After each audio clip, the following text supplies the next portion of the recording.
오늘은 빌레몬서 1장 8절로부터 20절 말씀을 중심으로 해서 어떤 면을 보십니까? 라는 제목으로 은혜를 나누고자 합니다. 여러분들께서 코로나가 요즘 많이들 이렇게 사람들 이제는 옆에서 그냥 공격하는 듯한 그런 상황입니다. 그래도 기죽지 마시고 하나님 앞에 예배하는 데는 주저하지 마시기 바랍니다. 못 나오시는 분들, 또 영상을 통해서 예배하시는 분들, 더욱더 주의 말씀을 사모하는 여러분들, 또 건강한 여러분들, 복된 가정들 되시기를 축원합니다.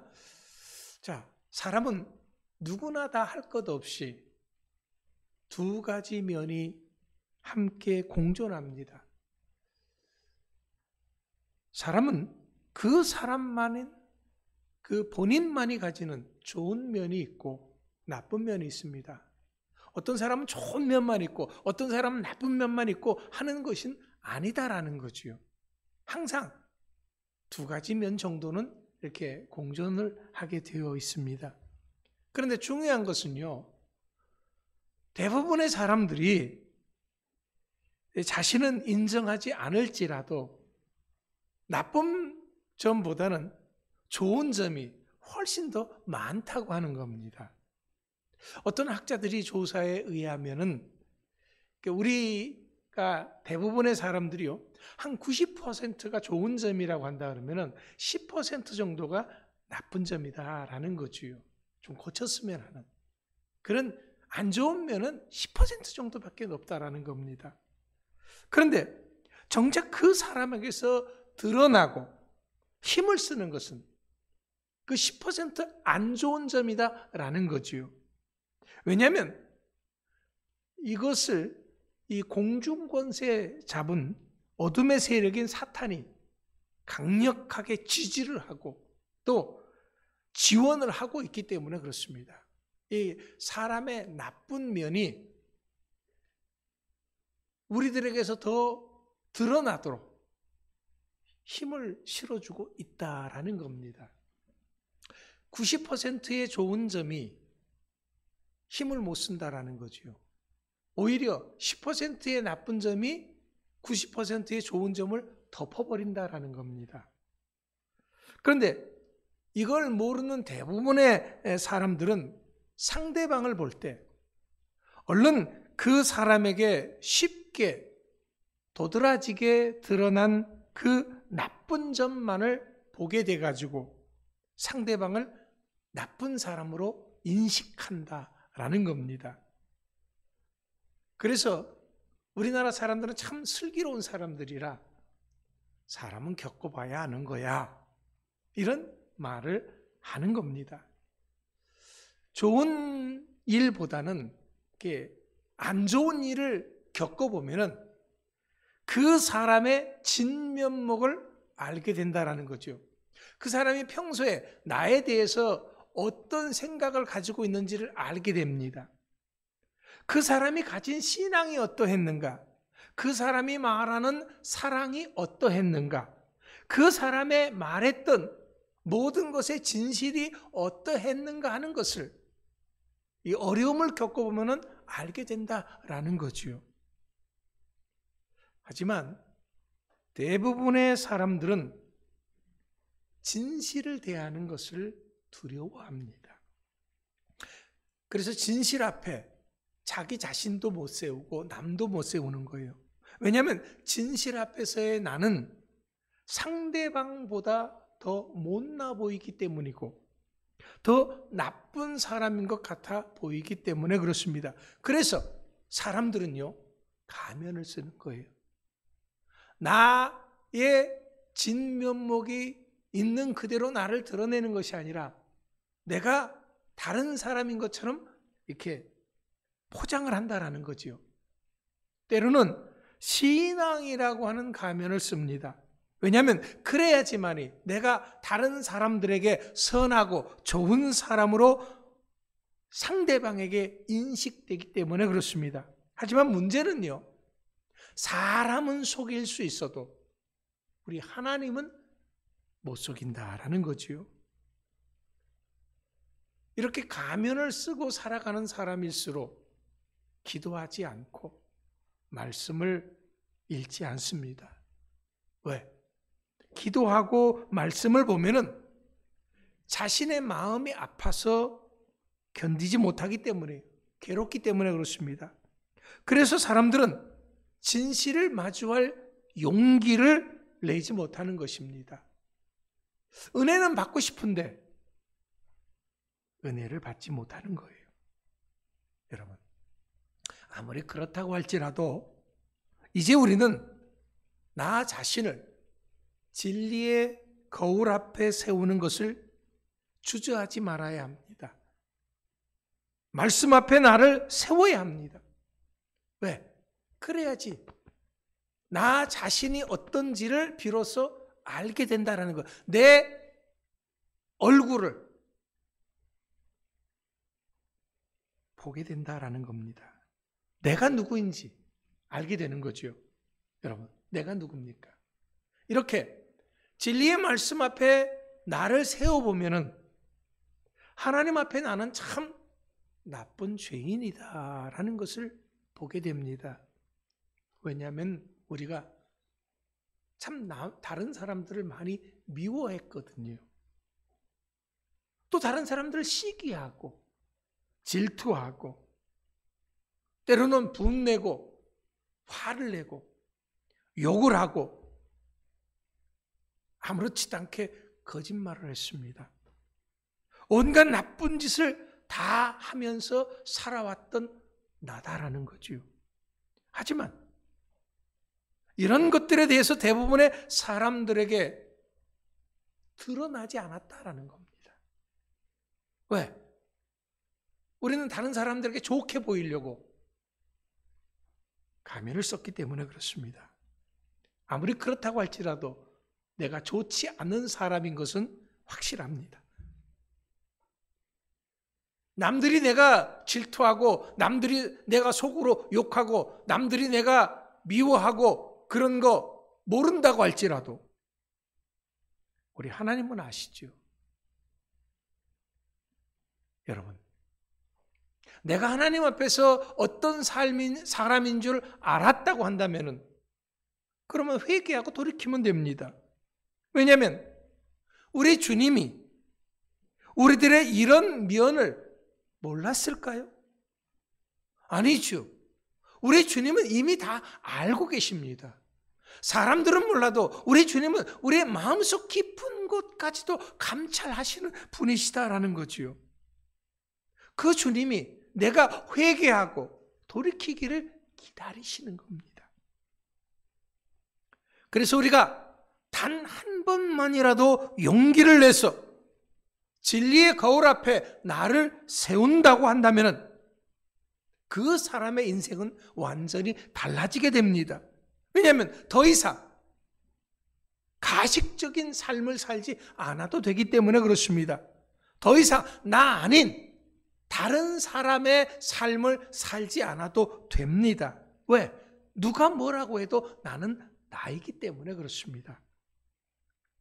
분명히 말씀드리지만 지금의 나의 이 모습은 바꿀 수 없습니다.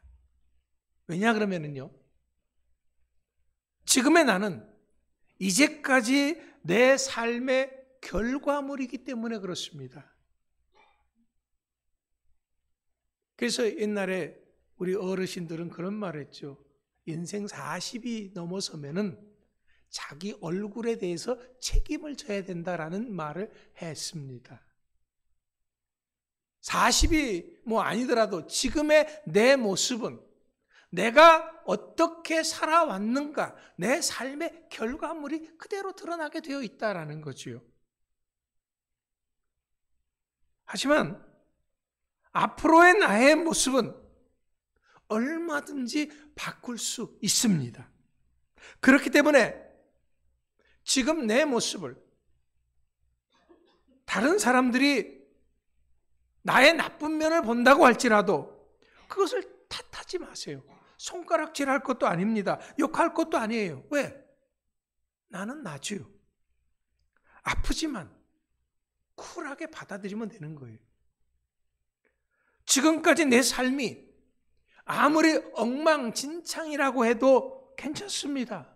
왜냐하면 이런 나를 위해서 우리 주님께서 십자가에서 죽으셨기 때문에 그렇습니다.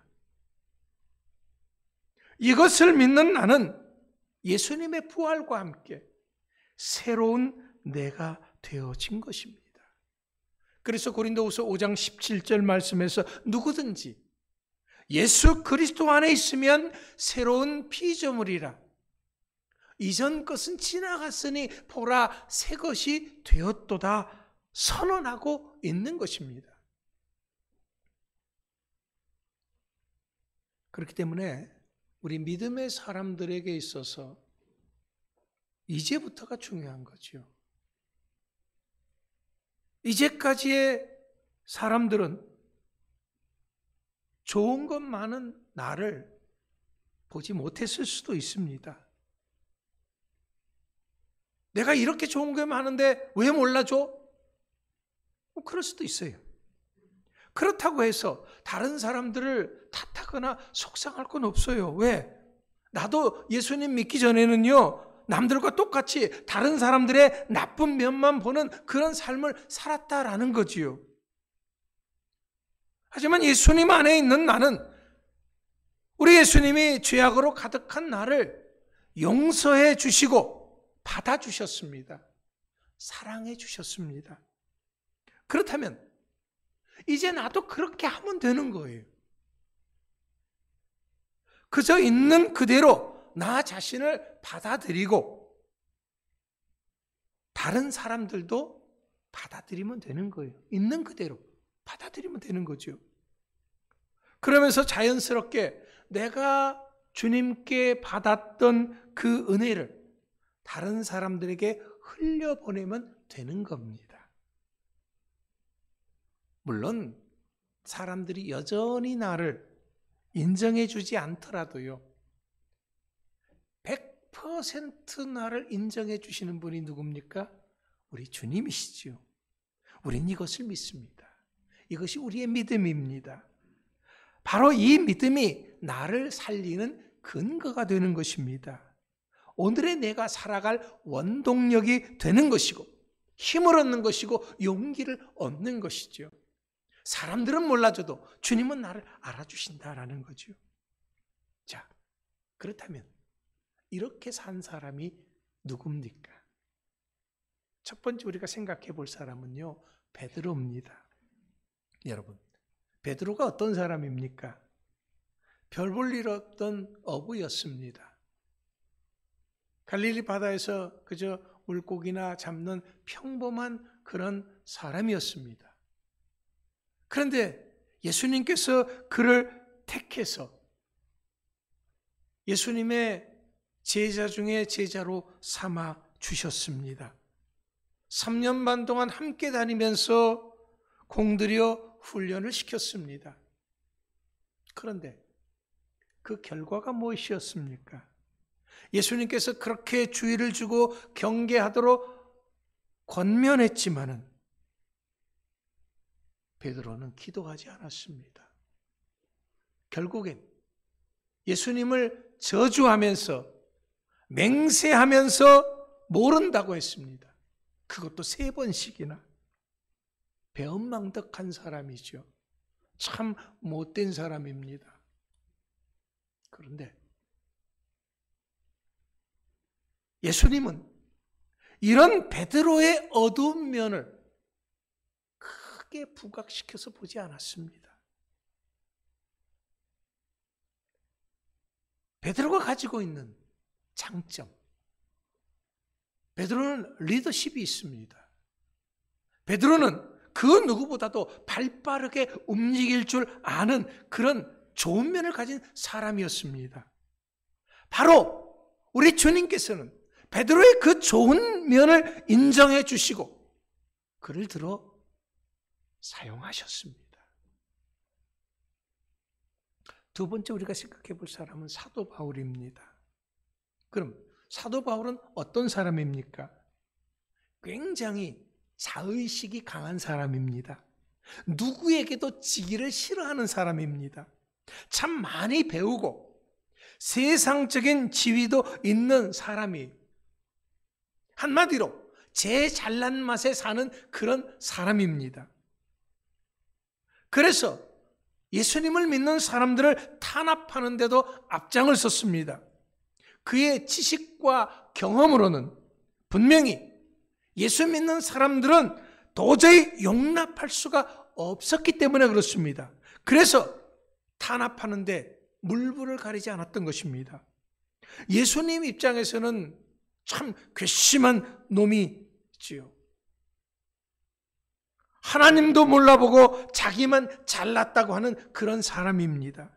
얄팍한 성경 지식을 가지고 예수 믿는 사람들을 하나님을 모독한 사람이라고 핍박한 사람입니다. 예수 믿는 사람들을 감옥에 가두고 죽이기까지 한 그런 사람입니다. 한마디로 사도 바울은 은혜를 모르는 그런 사람이었다라는 거지요. 그렇다면 예수님께서 이런 바울을 택하실 때 어떤 면을 보셨습니까? 바울의 이런 죄악된 어두운 면을 우리 주님은 크게 보시지 않았습니다.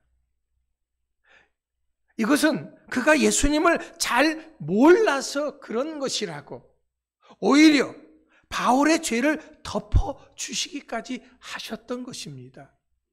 그래서 바울을 들어 쓰셨던 것이지요. 나중에 이런 사도 바울은 디모데에게 편지하면서 이런 간증을 했습니다. 디모데전서 1장 12절로부터 16절 말씀이에요. 나를 능하게 하신 그리스도 예수 우리 주께 내가 감사함은 나를 충성되이 여겨 내게 직분을 맡기심이니 내가 전에는 비방자요 박해자요 폭행자였으나 도리어 긍휼을 입은 것은 내가 믿지 아니할 때 알지 못하고 행하였습니다. 우리 주의 은혜가 그리스도 예수 안에 있는 믿음과 사랑과 함께 넘치도록 풍성하도다. 밑보다 모든 사람이 받을 만한 이 말이여, 그리스도 예수께서 죄인을 구원하려고 세상에 임하셨다 하였도다. 죄인 중에 내가 괴순이라. 그러나 내가 긍휼을 입은 까닭은 예수 그리스도께서 내게 먼저 일체 오래 참으심을 보이사 후에 주를 믿어 영생 얻는 자들에게 본이 되게 하려 하심이라. 바울도 자신이 예수 믿기 전에는 주님께 대해서 비방자고 박해자고 폭행자였다라는 거지요. 그래서 자기 자신은 죄인 중에 최고의 죄인이다, 그렇게 얘기를 했던 겁니다. 하나님의 일에는 아주 무익한 사람이었다라는 거지요. 그러나 이런 바울이 예수님을 영접한 후에 완전히 새 사람이 되어졌습니다.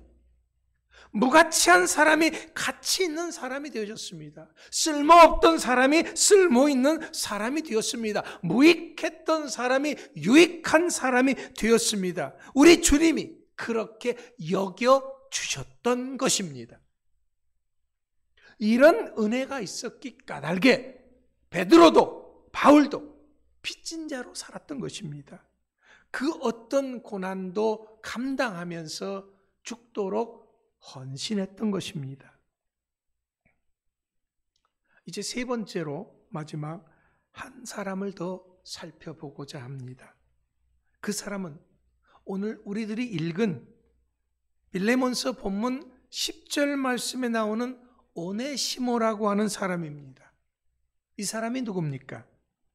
본문 속에서 바울은 오네시모는 내가 감옥에 갇혀있던 중 낳은 영적 아들이다 라고 말하고 있습니다. 자신에게 무척 유익한 사람이다, 내 신복이다, 내 마음을 알아주고 내 곁에 나와 함께하는 그런 사람이다 라고 인정을 하고 있습니다. 하지만 이 이 본문에 나와 있는 오네시모라고 하는 이 사람은 처음부터 결코 그런 사람은 아니었습니다. 지금 사도 바울이 편지를 쓰고 그 편지를 받고 있는 빌레몬의 종이었습니다. 그런데 이 오네시모가 빌레몬의 집에서 도망을 쳤습니다. 그냥 도망간 것이 아니라 빌레몬의 돈을 훔쳐가지고 도망을 갔어요. 한마디로 이 오네시모는 용서받을 수 없는 죄인이었던 겁니다. 당시 로마 법은 이런 종에 대해서 아주 엄격했습니다. 주인이 종에 대해서 이 종의 생사 여탈권을 가지고 있었습니다. 당시에는 종이 잘못하면은요, 조금만 잘못해도 십자가형을 처하기도 했던 시대였습니다. 자, 그런데 바울은 이런 오네시모를 주인인 빌레몬에게 돌려보냅니다. 그러면서 이 오네시모를 용서하고 형제로 맞아줄 것을 당부하고 있습니다. 오네시모가 가져간 그 돈에 대해서는 자신이 변상하겠고 그렇게 하겠노라고 약속까지 하면서 용서를 하고 받아달라고 간청을 한 겁니다. 어떻게 그럴 수 있습니까? 이것이 바로 사도 바울의 위대한 점입니다. 바울은 지금 오네시모의 과거의 어두운 면을 보는 것이 아닙니다. 왜? 자신도 과거에는 오네시모와 같이 예수님 앞에서 그런 사람이었다라는 거죠. 그런데 예수님께서 바울을 용서하시고 받아주셨다라는 겁니다. 그래서 빌레몬에게 지금 오네시모의 밝은 면을 보자라는 거죠. 그가 예수님을 영접하고 새롭게 변화된 그 모습을 보면서 바울은 오네시모는 참 유익한 사람이다라고 말을 하고 있습니다. 빌레몬에게도 이 오네시모의 이런 면을 함께 보자라는 거지요. 왜냐하면 이것이 바로 예수님이 우리들을 보는 시각이기 때문에 그렇습니다. 예수님은 우리의 어두운 면을 보고 못된 사람이라고 내치는 것이 아니라 우리의 그래도 좋은 면, 밝은 면을 보고 우리를 품어주시는 분이시다라는 거지요. 여러분, 왜 우리가 이렇게 해야 됩니까? 왜 우리가 다른 사람의 죄를 용서해야 되고 왜 우리가 다른 사람의 좋은 면을 보아야 합니까? 그것은 예수님께서 마태복음 6장 14절 말씀에서 너희가 사람의 죄의 잘못을 용서하면 너희 하늘 아버지께서도 너희 잘못을 용서하시리라 말씀하셨기 때문에 그렇습니다. 내가 하나님께 죄 용서받는 것은 다른 것이 아니라 남을 용서하는 것에서부터 시작되어진다는 그런 말입니다. 우리가 주기도문을 잘 알 겁니다. 우리가 우리에게 죄 지은 자를 용서해 준 것 같이 우리 죄를 용서해 달라고 우리는 날마다 기도하지 않습니까? 서양 속담에 이런 말이 있습니다. 선을 악으로 갚는 것은 마귀의 일이고 악을 악으로 갚는 것은 사람의 일이고 악을 선으로 갚는 것은 하나님과 같은 행동이다. 그렇습니다. 바로 악을 선으로 갚는 하나님과 같은 행동을 우리가 해야 할 일이다라는 거죠. 또한 바울은 에베소서 4장 32절 말씀에서 서로 용서하기를 하나님이 그리스도 안에서 너희를 용서하심과 같이 하라라고 했습니다. 문제는요, 아무리 하나님의 말씀이 이렇다고 할지라도 이 명령을 지킨다고 하는 것이 결코 쉬운 일은 아니다라는 겁니다. 나에게 아픔을 준 사람을 어떻게 잊을 수 있겠습니까? 내 자존심을 짓밟은 사람을 어떻게 용서할 수 있겠습니까? 내 삶을 송두리째 무너뜨린 그 사람과 어떻게 화해할 수가 있겠습니까? 믿는 사람이라고 해도 용서와 화해 없이 이렇게 분한 마음과 원한을 품고 그대로 지내기가 쉽습니다. 하지만 우리는 예수 믿는 사람들입니다. 우리는 이 자리 오기 전에, 이미 오래전에 하나님으로부터 말할 수 없는 죄를 용서함 받은 사람들입니다. 그것도 그냥 용서함 받은 것이 아니라 하나님의 독생자 예수 그리스도를 십자가에 못 박아 죽게 하기까지 내 죄를 그 예수님에게 담당시키셨다라는 거죠. 그렇게 용서함 받은 사람입니다. 그렇기 때문에 내 형제의 죄가 아무리 많을지라도 우리 예수 믿는 사람들은 용서해 주어야 할 책임이 있는 것입니다. 사랑하는 성도 여러분, 오늘 우리 삶의 인간관계에 있어서는 양적인 면이 분명히 존재합니다.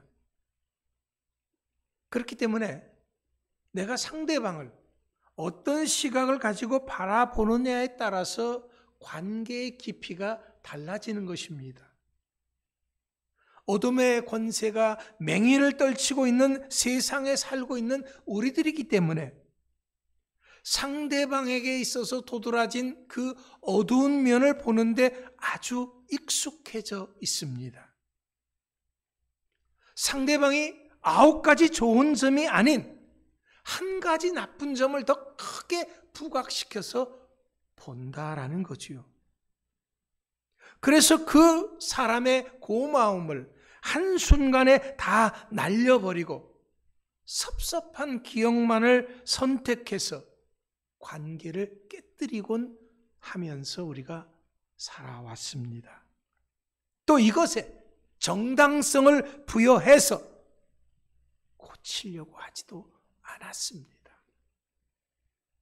하지만 우리가 기억해야 할 것은요, 우리들 중 그 누구도 의로운 사람은 없습니다. 완벽하게 좋은 사람이 어디 있습니까? 하나도 잘못 없이 깨끗한 사람이 어디 있습니까? 우리는 십자가의 은혜가 아니고서는 단 한 사람도 구원받을 사람이 없습니다. 이걸 잊지 말아야 돼요.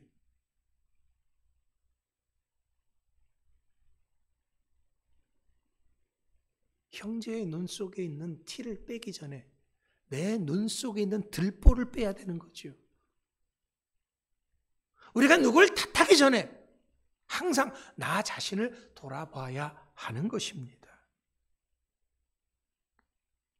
오늘 새롭게 된 우리들이 해야 할 일이 무엇입니까? 이제 우리는 함께 믿음의 길을 가고 있는 상대방이 내 마음에 안 들어도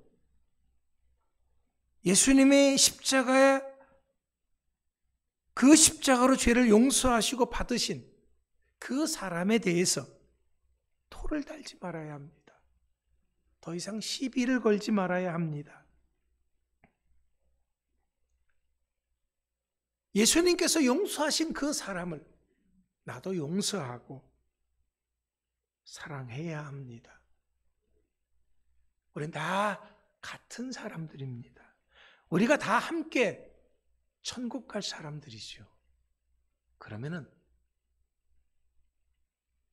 깨끗하고 더러운 걸 따질 것이 아니라 나를 주님이 받아주시고 나를 주님이 인정해 주시고 나를 주님이 사랑해 주셨듯이 다른 사람도 주님이 인정해 주시고 사랑해 주시고 받아주신 하나님 앞에서 귀한 사람이다라는 거죠.